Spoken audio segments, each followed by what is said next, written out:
Hello, we are Line Tech. Now in front of us is the newly released VGN S99 by VGN. This time the packaging is not as enemy as the V98, but it looks like better than the N75. It has a sleek black color with a shiny look, giving it a more high-end feel.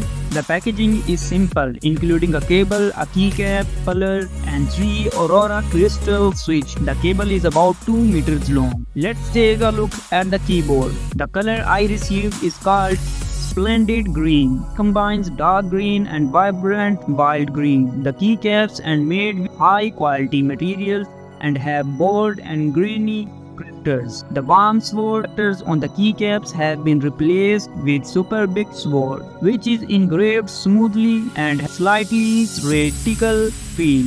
The front of the keyboard is minimalistic with a standard 98 key layout. In the middle, there is an added delay key. The indicator light for the delay key has distributed around each function key, and the longest light strip is an RGB module.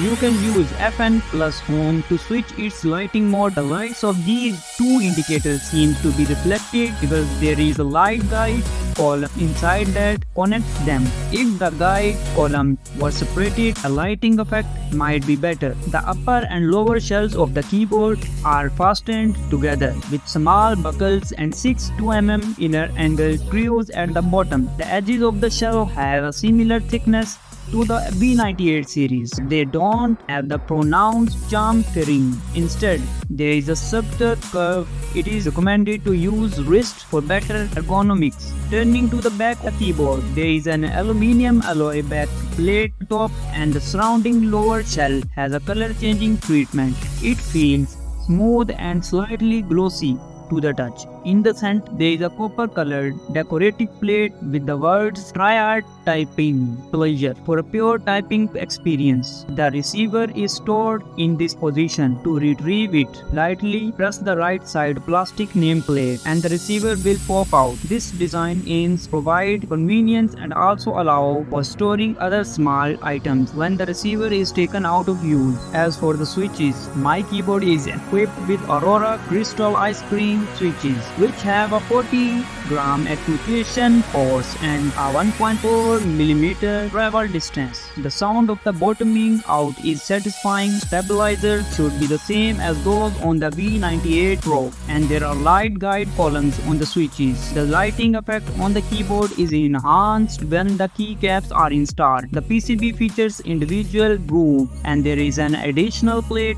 gasket structure. Even without the external gasket structure, the keyboard has a significant amount of sinking space. Adding a FR24 blackboard positioning plate with a single key groove, which costs around 50 to 70 RMB per key, is recommended for customizing keycap. The plate gasket structure is somewhat reminiscent of diode's spring arm gasket, but diodes extends from the PCB while this one is on the positioning. Finally, let's listen to the sound of the keyboard. I will keep these items at home.